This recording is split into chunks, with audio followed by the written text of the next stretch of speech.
مورے، جس نے اپنی بیٹی سارہ کی جان بچانے کی خاطر اپنے شوہر عبداللہ خان اور اپنے بیٹے شیرداد سے جھوٹ بولا کہ اس نے اپنی بیٹی سارہ کو جلا دیا ہے، وہیں پر شیرداد کی بیوی آ کر مورے سے کہتی ہے کہ آپ تو جانتی ہیں کہ فراز کے قتل کے الزام میں جس سارہ کو سزا دی جا رہی ہے وہ بے قصور ہے۔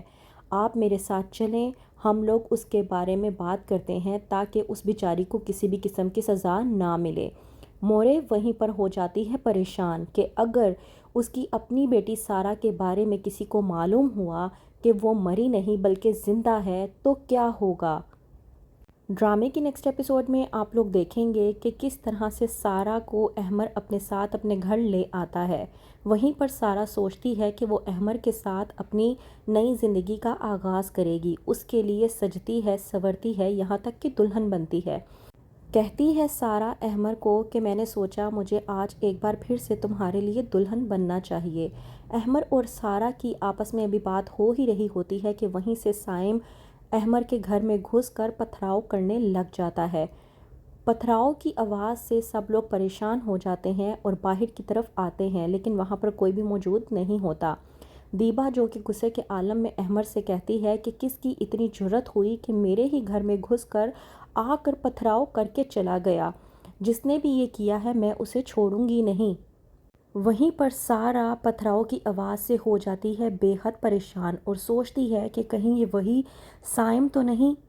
سوچتی ہے سارہ کہ اس سائم نے مجھے کہا تھا کہ وہ مجھے چین سے جینے نہیں دے گا، کہا تھا اس سائم نے مجھے کہ وہ ساری زندگی موت کی طرح میرے سر پر منڈلاتا رہے گا، مجھے بہت ڈر لگ رہا ہے۔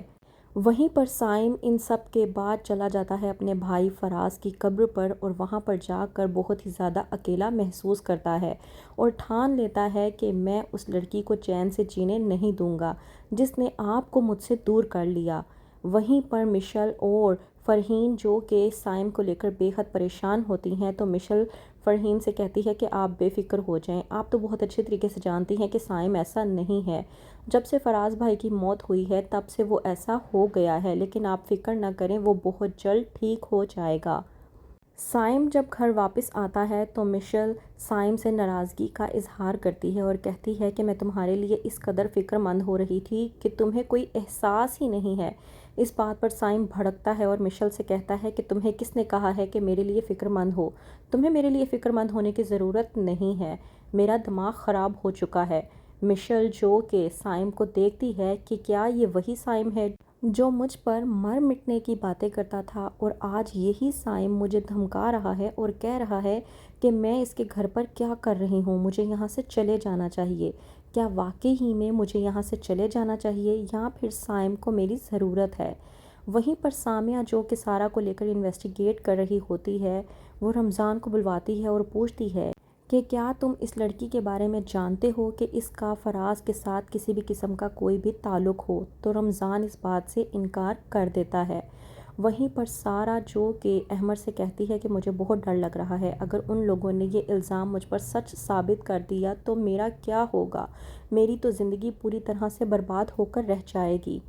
وہیں پر دوسری طرف پتھراؤ کے بعد مسعود جو کہ برداشت نہیں کرتا اور پولیس کو سیدھا سائم کے پاس بھیجتا ہے اریسٹ کروانے کے لیے۔ سائم جو کہ پولیس کو اپنے ساتھ لے آتی ہے اور کہتی ہے کہ تیری زبان آج کل کچھ زیادہ ہی چلنے لگ گئی ہے، اگر آئندہ تو نے سارہ کے گھر جا کر اس کو پریشان کرنے کی کوشش کی تو ہم سے برا کوئی نہیں ہوگا۔